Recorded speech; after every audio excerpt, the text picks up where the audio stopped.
오늘은 출애굽기 11장 말씀입니다. 벨기에 브뤼셀 국제공항과 또 지하철역에서 연쇄 테러가 일어나서 여러분 뉴스 들으신 대로 34명이 숨지고 202명이 다쳤습니다. 그중에 부상자, 중상자가 많아서 사망자가 늘어날 수 있다고 우려를 했습니다. 파리 테러 일어난 지 4개월 만에 벨기에에서 테러가 일어났습니다. 파리 테러가 일어났을 때 IS가 파리 테러 끝난 다음에 두 군데를 지정했잖아요. 미국의 워싱턴 그리고 벨기에 브뤼셀. 그랬는데 벨기에 당국이 테러 방지 노력을 많이 안 했답니다. 그래서 이번에 이렇게 큰 사고가 일어나게 됐습니다. 우리는 이런 벨기에 테러, 파리 테러 이런 뉴스를 들으면서 굉장히 IS 사태에 대해서 분노하고 있잖아요. 만일에 4,000년 전에 애굽 출애굽 당시로 우리가 돌아간다 그러면 출애굽기 그 시대로 돌아가서 만일에 국제 뉴스를 듣는다 그러면 이건 정말 잔인한 일인 거예요. 하나님께서 이 애굽 이집트 땅에 막 물이 피로 변하게 하시고 개구리떼가 올라와서 사람들이 고통을 당하고 또 개구리떼가 전부 시체로 변해서 다 썩어가고 거기에 온갖 구더기가 다 생겨서 이런 일들이 매일 해외 토픽에 국제 뉴스에 만일에 그 당시에 지금처럼 이렇게 뉴스가 진행될 수 있었다면 엄청난 재앙이 전 세계인이 경악하는 거잖아요. 나중에 악성 종기가 나서 사람, 짐승이 다 온몸에 피고름을 쏟으면서 죽어가고 또 불과 우박이 내려서 다 사람들이 죽고 메뚜기 떼가 덮쳐서 완전히 황량한 사막처럼 변하고 이런 게 매일 뉴스에 떴다고 생각을 해보세요. 전 세계인이 경악하지 않겠습니까? 그리고 온갖 이야기가 추측이 기사로 뜰 거잖아요. 그래서 하나님이 잔인하다든지 이 모든 일이 하나님의 재앙이라든지 이런 식으로 막 뉴스가 터지면 어떤 일이 일어났을까 하는 생각이 들었어요. 왜 하나님이 이렇게 하셨습니까? 하나님께서 다른 방법도 있으셨을 텐데 애굽 전역에 이런 큰 재앙과 심판을 퍼부으시면서 하나님이 이스라엘을 출애굽하시는 이유가 어디 있을까요? 오늘 11장이 전환점입니다. 지금까지 7장에서 10장까지 9가지 재앙이 쏟아졌고 이제 11장에서 마지막 경고가 이루어지고 11장에서 15장까지가 이제 한 가지 재앙이 더 남은 거예요. 그 재앙이 뭡니까? 장자 죽음의 재앙이죠. 유월절 사건하고. 왜 하나님이 이렇게 하셨어요? 하나님이 얼마나 무자비한가를 세상에 보여주려고 그러셨나요? 하나님이 이런 게 즐거우셔서 그러셨나요? 하나님이 이렇게 애굽 전역에 재앙을 쏟아부으신 이유가 어디에 있어요? 로마서 6장 23절에 죄값은 뭡니까? 사망. 그러니까 죄가 무엇인가를 하나님이 생생하게 보여주신 거예요. 죄의 삭은 사망이요 하나님의 은사는 그리스도 예수 우리 주 안에 있는 영생이니라. 그러니까 죄가 가져오는 파멸, 죄가 가져오는 재앙, 죄가 가져오는 심판, 그게 무엇인가를 하나님이 온 애굽 사람과, 애굽은 하나의 상징이잖아요. 뭐 상징이에요? 하나님을 떠난 세상의 상징입니다. 하나님이 없다는 것, 하나님 앞에 죄인이라는 사실, 죄를 짓는다는 것, 그 죄가 무엇인가를 하나님이 9가지 재앙으로 보여주신 거예요. 이 9가지 재앙은 죄가 가져오는 인간의 파멸의 역사를 그대로 증거해 주는 겁니다. 로마서 5장 21절에 이는 죄가 사망 안에서 왕노릇하여, 왕노릇한 것 같이 은혜도 또한 의로 말미암아 왕노릇하여 우리 주 예수 그리스도로 말미암아 영생에 이르게 하려 함이라. 그래서 죄가 왕노릇, 출애굽기에서는 죄의 왕노릇이 누구로 상징이 됐습니까? 바로 그래서 애굽, 바로 이게 죄가 왕노릇하는 세상이 어떤 세상인가를 하나님께서 하나의 모형으로 보여주신 거예요. 하나님은 죄를 싫어하시고 죄는 하나님을 대적하기 때문에 하나님을 대적하는 죄에 대한 하나님의 심판이 9가지 재앙으로 쏟아지고 있는 겁니다. 오늘 우리도 여전히 죄가 왕노릇하고 죄의 종노릇을 하고 산다면 그 죄의 종노릇하는 사람의 인생 속에는 뭐만 가득해요? 한숨과 슬픔과 고통만 가득한 겁니다. 마치 애굽에 내리는 9가지 재앙이 그의 개인의 인생의 하루하루의 삶의 현실이 될 수밖에 없는 거예요. 그러므로 9가지 재앙은 하나님께서 자신의 권능을 보여주시려고 하신 것일 뿐 아니라 죄가 인간에게 어떤 결과를 가져오는가를 역사적 증거로 하나님이 보여주신 거였었어요. 이 죄로부터 해방이 되려면 어떻게 해야 되나요? 마지막 10번째 장자의 죽음의 재앙이 죄로부터 해방의 방법을 우리에게 가르쳐주고 있어요. 죄로부터 해방되려면 죽음만이 죄로부터의 해방의 길입니다. 왜요? 죄의 값이 사망이기 때문에. 그래서 죽지 않으면, 죽음이 없으면 죄로부터 해방이 없는 거예요. 그래서 마지막 10번째 재앙은 죽음의 재앙이 되는 거예요. 오늘 11장은 굉장히 본문이 짧습니다. 그래서 우리가 두 문단으로 나누어서 살펴보겠습니다.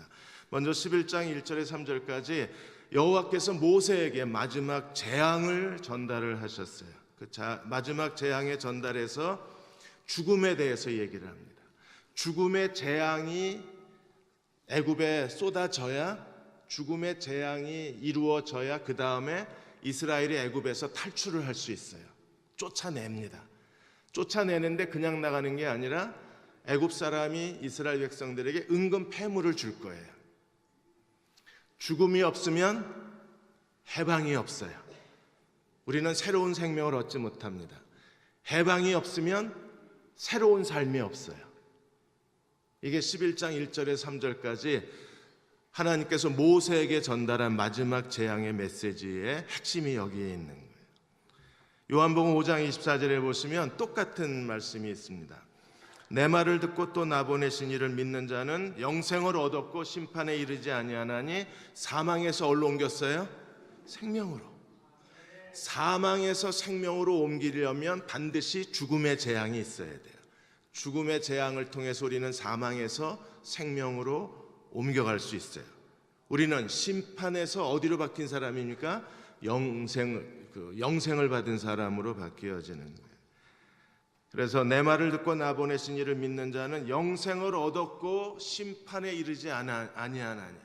우리는 영원한 생명을 가졌기 때문에 사망에서 어디로 옮긴 사람이에요? 생명으로. 이스라엘 백성은 애굽 전역에 장자의 죽음에 재앙이 쏟아졌는데 이스라엘 백성은요, 생명으로 옮겨졌잖아요. 장자의 죽음을 당하지 않았습니다. 무엇 때문에요? 유월절의 어린 양의 피로. 왜 하나님이 마지막 그 죽음의 재앙을 쏟아 놓으셨느냐 하면 죄의 끝이 사망이기 때문에 그래요. 그리고 죽음만이 우리를 죄에서 해방시키기 때문에 그렇습니다. 그래서 11장 1절에 이렇게 말씀하셨어요. 여호와께서 모세에게 이르시기를 내가 이제 한 가지 재앙을 바로와 애굽에 내린 후에야 그가 너희를 여기서 내보내리라. 그가 너희를 내보낼 때에는 여기서 반드시 다 쫓아내리라. 바로가 그냥 내보내는 게 아니라 강제로 쫓아낸다 그랬습니다. 죽음의 재앙 이후에. 예수께서 우리를 대신하여 십자가에 죽으시고 부활하셨기 때문에 우리는 죄에 대하여 죽은 자로 거듭나잖아요. 그러므로 죄가 우리를 쫓아내버리는 거예요. 왜? 우리는 이미 죽음의 재앙을 벗어난 사람들이기 때문에. 그래서 내보내는 게 아니라 내쫓아버리는 거예요. 근데 내쫓아버리는데 그냥 내보내는 게 아니라 2절과 3절에 보시면 백성에게 말하여 사람들에게 각기 이웃들에게 은금 패물을 구하게 하라 하시니 여호와께서 그 백성으로 애굽 사람의 은혜를 받게 하셨고 또 그 사람 모세는 애굽 땅에 있는 바로의 신하와 백성의 눈에 아주 위대하게 보였다. 백성들은요, 애굽의 은금 패물을 다 받고 풍성한 재물을 이끌고 나오게 됐고, 그 다음에 모세는 아주 위대한 사람이 되어서 애굽에서 출애굽, 하나님의 은혜로 애굽에서 떠나게 된 거예요. 우리가 예수 그리스도를 믿으면 하나님이 죽음에서 사망에서 우리를 생명으로 옮기십니다. 우리는 죽음의 재앙에서 구원받은 사람들이에요. 그 생명은 어떤 생명입니까? 하나님이 우리에게 새로운 출발을 할 수 있는, 인생을 새로 시작할 수 있는 모든 애굽의 은금 패물과 은혜와 그리고 존귀함을 얻게 만들어 주신 사람이 될 수 있는 거예요. 새로운 생명이 되면, 사망에서 생명으로 옮기면 이 생명은 새로운 삶을 사는 데 필요한, 새로운 인생을 사는 데 필요한 모든 것을 하나님이 다 공급해 주시는 사람이에요. 그러면 이스라엘 백성은 애굽의 은금 패물을 가지고 나왔지만 우리에게는 뭐가 있나요? 성령이 우리 안에 내주하시고 그리스도가 우리 안에 내주하셔서 만왕의 왕이시고 천지를 창조하신 그리스도가 우리 안에 내주하시는 이것은요, 애굽에서 이스라엘 백성이 은금 패물을 얻어가지고 나온 거하고 모세가 위대하게 된 그 두 가지보다 우리는 더 큰 걸 얻고 나온 거예요. 그리스도가 우리 안에 계시니까. 그래서 출애굽의 10번째 재앙은 우리가 어떤 구원을 받았는가를 아주 완벽하게 보여주는 하나의 모형이 되는 겁니다. 나중에 신명기 15장에 가면 신명기에도 종이었던 사람이 해방을 받을 때 해방의 규례가 나와 있어요. 어떤 사람이 많은 빚을 지고 남에게 종이 된 다음에 그 사람은 6년이 지나면 반드시 풀어줘야 돼요. 해방을 시켜야 됩니다. 근데 주인이 빚을 지고 종이 되었던 사람이 자유를 얻게 되면 주인은 반드시 관대한 선물을 주어서 그 사람이 6년 동안 남의 집에서 종살이 했으니까 아무것도 없잖아요. 집도 없고 아파트도 없고 사업 자금도 없고 가족은 다 뿔뿔이 흩어지고, 그래서 반드시 보상을 해주게 돼 있어요. 많은 그 새 출발할 수 있는 관대한 자금을 허락해 주게 돼 있어요. 그런 것처럼 하나님은 이스라엘 백성이 종노릇을 했잖아요. 430년 동안. 그리고 이스라엘 백성이 출애굽할 때 마땅히 애굽은 종노릇했던 이스라엘 백성에게 관대한 재산을 줘야 돼요. 그게 종의 규례입니다. 그런데 하나님은요, 이것이 그리스도 안에서 우리의 구원이 됐을 때 우리는 그리스도를 믿음으로 사망에서 생명으로 옮기게 되었고, 새로운 피조물로 새로운 인생을 살 수 있게 하나님 필요한 모든 것을 우리에게 주셨는데 누구를 통해서 주셨다고요? 그리스도를 통해서 주시는. 그러므로 주님은요, 우리의 필요한 모든 것이, 그게 영적인 것이든 인격적인 것이든 물질적인 것이든, 그리스도는 우리가 새로운 생명, 하나님의 생명으로 살아가는 데 필요한 모든 것을 공급하시고 우리에게 채워주시고 우리의 잔이 넘치게 만들어주시는 분이 하나님이신 거예요. 요한복음 12장에서도 주님이 뭐라 그러셨어요? 사람이 나를 섬기면 하나님이 저를 귀히 여기시겠다 그러셨어요. 그러니까 이스라엘 백성도 출애굽할 때 빈손으로 나오는 게 아니라 많은 은금 패물, 은혜를 받고 나오게 하시고, 나중에 그 은금 패물을 가지고 어떻게 했어요? 시내산에서 하나님의 성전을 짓는데 넉넉하고도 남음이 있었잖아요. 그리고 모세는 처음엔 바로에게 무시를 당했지만 나중에 바로와 신하와 온 백성에게 아주 위대한 사람으로 존경을 받으면서 출애굽하게 되는 거예요. 이게 하나님의 구원의 역사예요. 동시에 애굽에서 내쫓김을 받은 사람들이 받는 은혜입니다. 여러분도 애굽에서 쫓겨나는 백성이 되시기를 축원합니다. 쫓겨나야 돼요, 우리가. 어떤 사람이요, 죄에 대해서 죽은 자, 하나님께 대해서 산 자로 살면 이 사람은 애굽에서 쫓겨난 사람이에요. 쫓겨나야 은금 패물을 얻어요. 애굽에서 쫓겨나는 사람이 돼야 아주 위대한 사람이 되는 거예요. 그들은 이 땅에 살아가는 동안에 하나님이 그들에게 존귀함을 더하시는 사람들입니다. 평생을 이발사로 계셨던 그 민병학 씨라는 분이 계세요. 서울 도봉구에서 아주 작은 이발소를 운영하고 계신데, 이분이 이발사 문 여신 지 50년이 되셨답니다. 근데 이분이 이발소를 문을 여시면서 혼자 다짐하신 게 있어요. 너무 어려서 가난하게 살았기 때문에 내가 먹고 살만하면 가난한 사람을 돕겠다는 마음이 있으셨어요. 그래서 그때부터 무료 이용권을 나눠줬습니다. 지난 50년 동안에 무료 이용권을 36만 장을 나눠줬어요. 독거노인들, 그다음에 장애인들, 그다음에 가난한 사람들한테 36만 장 무료 이용권을 나눠준 거예요. 그래서 주변 이발소 그 분들한테 욕도 많이 먹으셨대요. 그런데 이분이 지난 50년 동안 새벽 4시 반에 이발소 문을 엽니다. 새벽에 누가 와요? 근데 무료 이용권을 이용하시는 분이 새벽에 오는 거예요.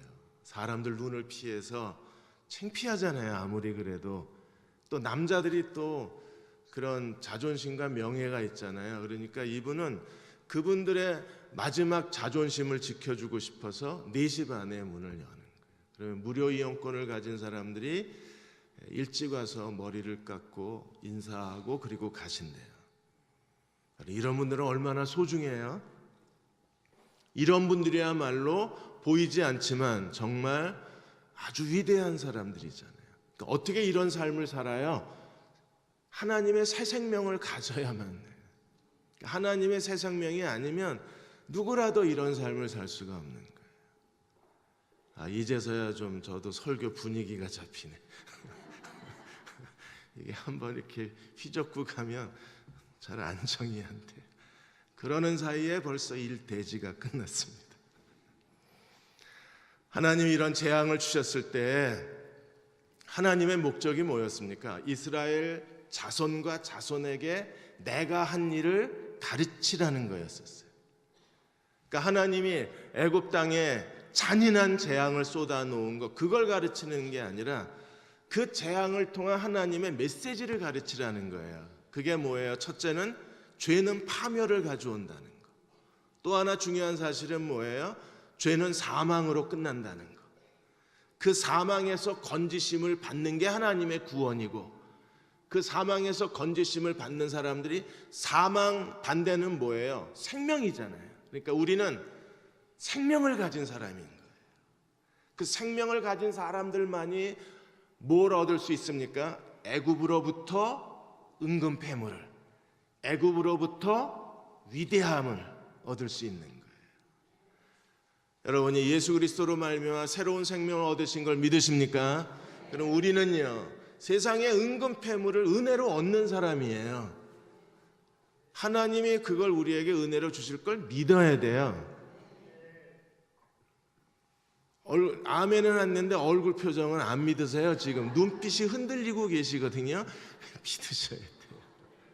그리고 이미 하나님의 거룩한 새 생명이 우리 안에 있는 사람들은 세상 사람으로부터 존경받게 돼 있어요. 왜요? 생명을 가졌으니까 우리는. 근데 그렇게 살지 못하면 우리가 제대로 못 배운 겁니다. 이걸 가르치라고 하나님이 10가지 재앙을 쏟아 부으시고 하나님의 이름이 온 천하에게 알리시겠다고 말씀하시고, 너희는 이 하나님이 한 일을 자손과 후손에게 가르치라고 말씀하신 거잖아요. 일본이, 제가 지난 주일 일부 예배 때 말씀을 드렸는데, 초등학교 교과서 39종 중에 27종이 독도는 자기네 땅이라고 역사 교과서에 실어놨어요. 이미 초등학교, 중학교에 이어서 고등학교 교과서까지 독도는 자기네들 땅이랍니다. 이런 잘못된 역사를 후손에게 가르치겠다는 거예요. 이게 얼마나 미련한 일입니까? 잘못된 역사를 아이들이 배우고 그 아이들이 그렇게 믿고 일본인으로 살아간다 그러면 그 잘못된 역사를 가르친 그 피의 대가를 누가 치르려고요? 더구나 위안부를 강제 연행했다는 걸 다 지워버렸어요. 그냥 위안부가 전쟁터에 보내졌다. 강제성을 다 지워버렸습니다. 아베 맞아요. 녹음이 안 되셨겠죠. 아베가 뭐라 그랬습니까? 그가 전에 우리 한일협정 맺기 전에 아베는 뭐라 그랬어요? 분명히 나와서 이렇게 얘기했습니다. 다수의 여성의 명예와 존엄에 상처를 입힌 문제로 일본 정부는 책임을 통감한다. 이래놓고 역사 교과서에는 강제로 보낸 적 없다. 이렇게. 여러분, 우리도 하나님이 우리에게 주신 구원을 아이들에게 똑바로 가르쳐야 돼요. 왜 9가지 재앙, 10번째 재앙이 왜 죽음의 재앙이어야 되는지, 왜 하나님이 잔인하게 애굽의 장자를 다 죽이셔야 되는지. 여러분, 지금 우리는요, 한국 사회에서 지금 부모가 애를 죽여서 이게 얼마나 충격이에요. 목마 태우고 있다가 애가 계속 운다고 땅바닥에 내팽개쳐서 죽이질 않나. 이게 아이를 죽이는 부모 때문에 지금 온 사회가 두려움에 빠져 있잖아요. 왜 한국이 이렇게 변해가야 되나. 그런데 하나님께서 애굽의 모든 가정의 장자를 다 죽이셨다. 이게 얼마나 잔인한 뉴스예요. 이게 얼마나 충격적인 뉴스입니까?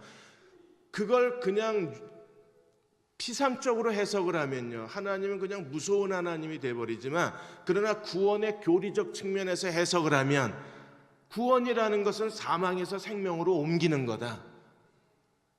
그리고 그게 뭐 그렇게 위대한 일이라 하나님이 애굽 백성에게 은근 패물을 얻게 하셨는가? 반드시 생명에는 뭐가 있어요? 새로운 그 삶에 필요한 모든 하나님의 공급하심이 생명 속에 있는 거잖아요. 그러니까 그게 하나의 상징적 사건으로 해석이 되는 거예요. 이걸 똑바로 가르치라는 겁니다. 그런데 이스라엘은요, 자기네들이 하나님이 하신 그 큰 일에 대해서 전혀 모르고 있는 거예요.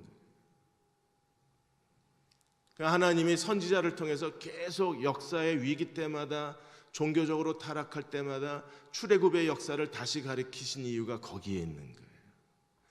두 번째로 11장 4절에서 10절까지 보시면 이제 장자의 죽음에 대해서 하나님이 말씀하세요. 4절에 보시면 모세가 바로에게 이르되 여호와께서 이와 같이 말씀하시기를 밤중에 내가 애굽 가운데 들어가리니 애굽 땅에 있는 모든 처음 난 것은 왕위에 앉아 있는 바로의 장자로부터 맷돌 뒤에 있는 몸종의 장자까지 모든 가축의 처음 난 것까지 다, 장자는 다 죽이는 거예요.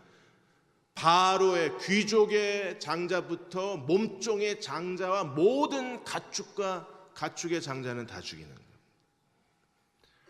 당연히 어떤 일이 벌어져요? 6절에 애굽 온 땅에 전무후무한 큰 부르짖음이 있는 거예요. 통곡이 있는 겁니다. 여러분, 이 통곡 소리는요, 체악하라 그러는데, 이 체악하는 이스라엘 백성이 고난으로 인해서 출애굽기 2장 23절에 그들이 하나님 앞에 부르짖었잖아요. 그때 부르짖었을 때 히브리어의 단어가 자크라는 단어입니다. 이 자크보다 몇십만 배, 몇천만 배 더 큰 부르짖음이 체아크예요. 애굽 온 땅이 완전히 통곡 소리에 파묻힌 겁니다. 왜요? 장자가 죽었으니까. 저도 그 당시에 살았으면 죽었어요. 장자 여러분 축하드립니다. 죽었습니다. 그럼 하나님이 이 장자의 죽음을 통해서 우리에게 보여주시는 게 그게 바로 죽음만이 해방이고, 그러니까 죄로부터 해방은 죽음만이 유일한 탈출구예요. 죽지 않으면 죄로부터 해방이 안 돼요. 동시에 그리스도가 우리를 대신하여 대속의 죽음을 죽으셨기 때문에 이 대속의 죽음 속에는 반드시 뭐가 있습니까? 소유권 이전. 복음의 가장 중요한 두 가지 핵심이 10번째 재앙에 숨어 있는 거예요. 하나는 죽음만이 해방이다. 그래서 죽음의 재앙이 쏟아지는 겁니다. 죄의 끝은 죽음입니다. 그리고 죽음이 해방입니다. 이게 첫 번째 교리고, 두 번째 교리는 뭐예요? 그 안에서 그리스도가 우리를 대신하여 죽으셨기 때문에 대속의 죽음 속에는 뭐가 들어있어요? 소유권 이전이 들어있는 거예요. 애굽의 장자는 사람이건 짐승이건 다 죽었습니다. 그러나 이스라엘은 죽었나요? 안 죽었습니다. 그래서 7절에 그러나 이스라엘 자손에게는 사람에게나 짐승에게나 개 한 마리도 그 혀를 움직이지 아니하리니 여호와께서 애굽 사람과 이스라엘 사이를 구별하시는 줄을 너희가 알지어다. 이스라엘 백성은 안 죽었어요. 살았어요. 우리도 죄로부터 구원을 받았습니다. 우리도 살았어요. 근데 우리가 어떻게 살았습니까? 그리스도가 우리를 대신하여 죽으셨기 때문에 내가 사는 거예요. 그래서 하나님이 애굽의 장자는 다 죽이고 이스라엘 장자는 죽이지 않았습니다. 대신에 13장 2절에 보시면 이스라엘 장자는 다 내 것이라고 선언했어요. 왜? 내가 살려줬으니까 누구 거예요? 살려주신 그분의 겁니다. 그래서 이스라엘의 장자는 여호와의 것이에요. 선언이 된 거예요. 예수 그리스도를 믿고 구원받으셨나요? 그리스도가 나를 대신하여 십자가에 죽으시고 부활하신 걸 믿으십니까? 여러분은 누구 거예요? 하나님 거예요. 이게 10번째 재앙을 통해서 우리에게 가르치고자 하시는 하나님의 구원의 메시지인 거예요. 그래서 고린도후서 6장 19절 20절에 뭐라 그랬습니까? 너희 몸은 너희가 하나님께로부터 받은 바 너희 가운데 계신 성령의 전인 줄 알지 못하느냐? 하나님이 우리를 자기 성전의 전으로 삼으셨어요. 나는 허락한 적도 없어요. 여러분, 하나님이 여러분의 몸을 성전으로 삼겠다고 계약서 쓰셨나요? 대응 공인 중개사가 중간에서 중재자를 했나요? 여러분, 계약금은 얼마 내셨어요? 나는 계약한 적이 없어요. 그런데 하나님이 이미 나를 하나님의 성전으로 삼아버리셨어요. 하나님이 너무 잔인하신 거 아닙니까? 독재자 아니십니까? 나 허락도 안 했는데요. 하나님이 마음대로 어떻게 나를 자기 육체, 내 육체를 하나님의 성전으로 삼으실 수 있어요? 여러분, 착한 거예요. 왜 이걸 한 번도 이걸 왜 고민을 안 해보고, 왜 네 맘대로 왜 이런 생각을 안 해보고, 하나님이 뭐 하나님이면 다야 뭐 이러고 우리가 대전시청 앞에서 데모해야 되는 거 아닌가요? 어떻게 이런 일이 가능해요? 그 다음에 뭐라 그랬습니까?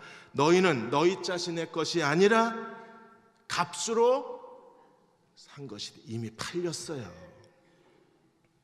나는 내게 아닌 거예요. 이미 값을 주고 팔렸어요. 여러분은 팔린 노예예요. 그러니까 하나님이 마음대로 하시는 거예요. 우리를, 너는 이제 하나님 내 성전이야. 그러면 성전이 되는 거예요. 내 육체가. 왜요? 팔렸으니까. 여러분께 아니에요. 하나님 거예요. 하나님 거는 하나님 지켜요. 그러니까 10가지 재앙에서 하나님이 고센 땅은 구별해서 파리 때 못 날아가게 하고 메뚜기 때 못 가게 하고, 거기는 흑암도 없고 빛이 있고, 거기는 장자가 죽지도 않잖아요. 왜요? 하나님 거는 하나님이 구별하셔서 하나님이 지키시기 때문에. 남태평양의 뉴 헤브리드 그 섬에 잔 패튼 선교사가 원주민들이 그 선교사 죽이려고 공격해 오니까 그 하인들이 놀래서 원주민들이 공격해 온다고 얘기를 했는데 이미 늦은 겁니다. 원주민들이 에워싸 버렸습니다. 잔 패튼 선교사가 어떻게 했다고요? 그냥 두 분이 엎드려서 기도했어요. 아, 이제 죽었구나. 하나님, 우리의 죽음이 헛되지 않게 해주십시오.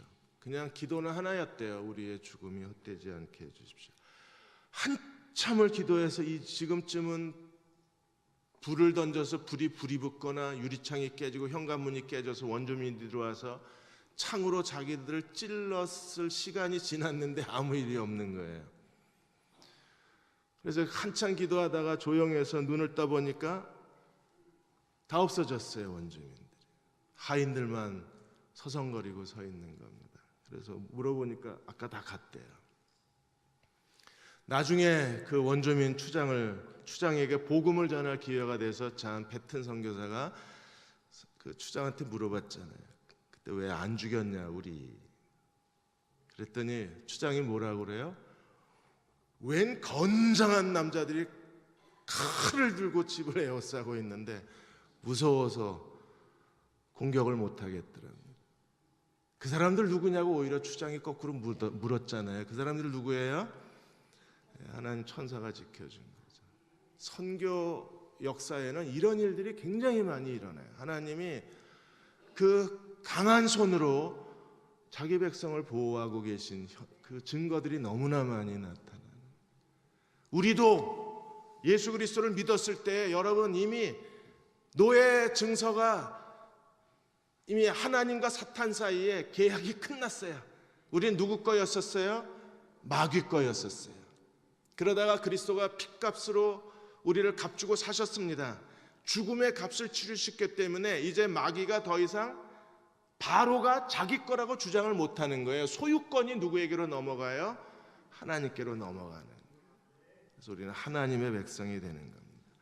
그러므로 우리는 어떻게 해야 합니까? 여기서도 모세가 두 가지를 설명을 하는 거예요. 8절에 보시면 왕이 모든 신하가 내게 내려와 내게 절하며 이르기를 너와 너를 따르는 온 백성이 나가라 한 후에 내가 나가리라. 저는 이 장면이 너무 통쾌한 거예요. 왜? 그전에는 하나님이 내보내라, no, 내보내는 게 좋을걸, 절대 내보내 안 돼 이랬던 바로가 이제는 완전히 뭐라 그래? 나가! 바로가요. 여러분 세상이 우리한테 제발 나가! 죄가 조경원아 나가! 싫어! 이러면 우리는요 거룩하게 살아요. 세상이 조경원아 나가! 이러면요 우리는 정말 하나님 뜻대로 살아요. 근데 왜 아직도 우리가 하나님 뜻대로 살지 못합니까? 아직도 안 나갔어. 나가야 돼. 아직도 내가 안 죽어서 그래.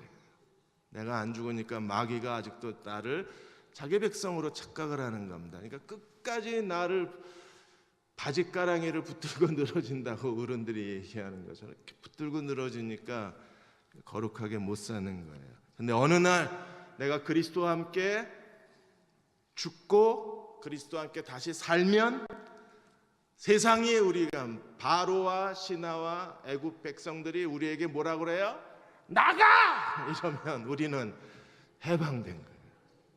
그때부터 우리는 하나님의 거룩한 백성으로 하나님 뜻대로 살 수 있는 거예요. 고린도후서 5장 14절 15절에 그리스도의 사랑이 우리를 강건하시는도다. 우리가 생각하건대 한 사람이 모든 사람을 대신하여 죽었은즉 모든 사람이 죽은 것이라. 뭐라 그랬어요? 한 사람이 모든 사람을 대신하여 죽었은즉 모든 사람이 죽은 것. 우리도 죽은 존재입니다. 그런데 누구 때문에 살았어요? 계속해서 15절에 그가 모든 사람을 대신하여 죽으심은 살아있는 자들로 하여금 다시는 그들 자신을 위하여 살지 않고 오직 그들을 대신하여 죽었다가 다시 살아나신 이를 위하여 살게 하려 하십니다. 하나님이 우리를 구속하신 속량, 값주고 사신 목적이 뭐예요? 우리로 하여금 더 이상 너를 위해서 살지 마. 왜요? 넌 죽었어. 죽은 걸 살려낸 거야. 그러면 이제부터 누구를 위해서 살아야 돼요? 나를 대신하여 죽었다가 살아나신 그분을 위해서 살아야 되는 거예요. 그분이 누구신가요? 예수님이에요. 이게 구속의 신앙인 거예요. 그러니까 마지막 10번째 장자의 죽음의 재앙을 통과한 사람들, 그리스도 안에 십자가의 은혜와 구속, 핏값으로 우리를 하나님이 속량하신 그 속량의 은혜를 깨달은 사람들은 더 이상 자기를 위해서 못 살아요. 왜요? 나는 이미 죽은 거니까. 그러니까 나를 다시 살려주신 그분을 위해서 살 수밖에 없는 것, 이게 그리스도께 대한 헌신이고 이게 구원받은 사람의 구원의 확신인 거예요. 구원의 확신이 있다고 말하고 자기를 위해서 살면 이거 구원의 확신이 아니에요. 구원의 확신은 나를 위하여 죽으시고 다시 사신 그분을 위해서 사는 거예요.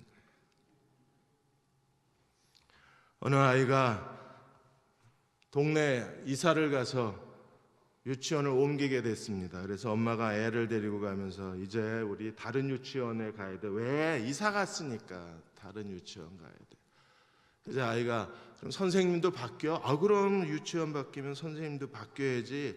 정말 선생님도 바뀌어야 돼? 그럼 네가 선생님 좋아하는 거 알지만 이제 선생님 바뀌어야 돼. 내가 한참 있다가 엄마는 언제 바뀌어?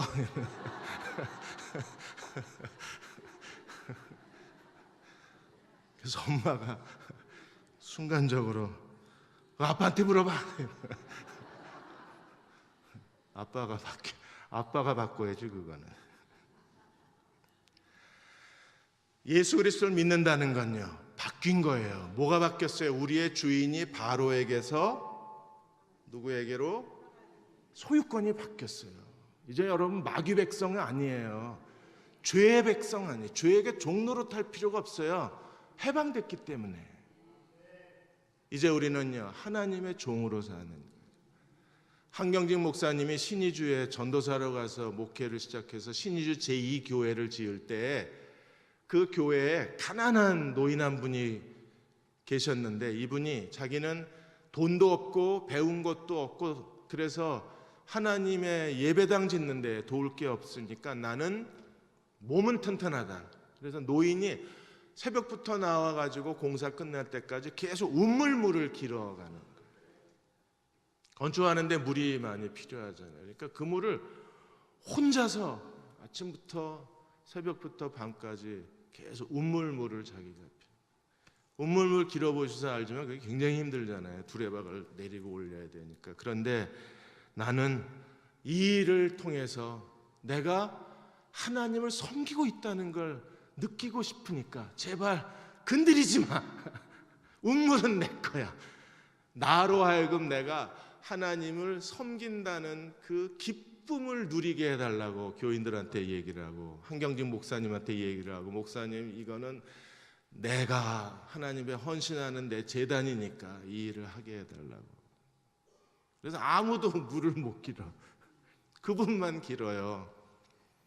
근데 그분이 죽기 전에 나도 주님을 위해서 무언가 할 수 있다는 걸 느끼고 싶은 거예요. 여러분 그거 느끼고 싶지 않으세요? 그게 우리의 헌신을 가져오고 그게 우리의 기쁨을 가져오는 거잖아요. 나는 내 것이 아니라 누구 거예요?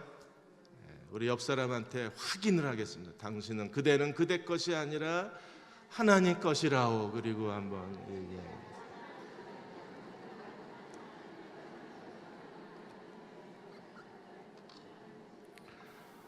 한 번 더 인사하겠습니다. 맘대로 살지 마시오. 하나님 뜻대로 살아야 됩니다.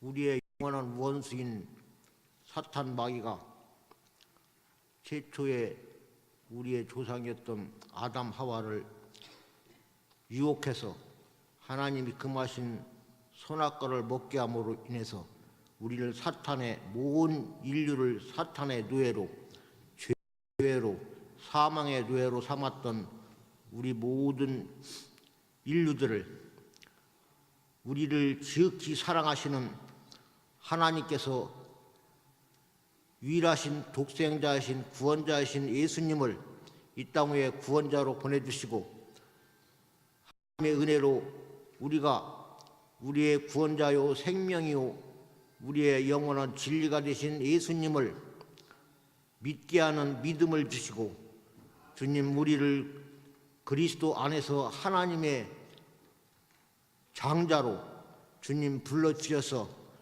주의 영광을 찬양하며 주의 은혜를 사모하며 주의 사랑을 감격하면서 주의 복음을 능력 있게 전하는 주의 귀한 종들로 우리를 불러주신 하나님의 무한하신 은혜와 사랑을 인해서 이 시간 주 앞에 무한한 영광 찬송을 올려드립니다.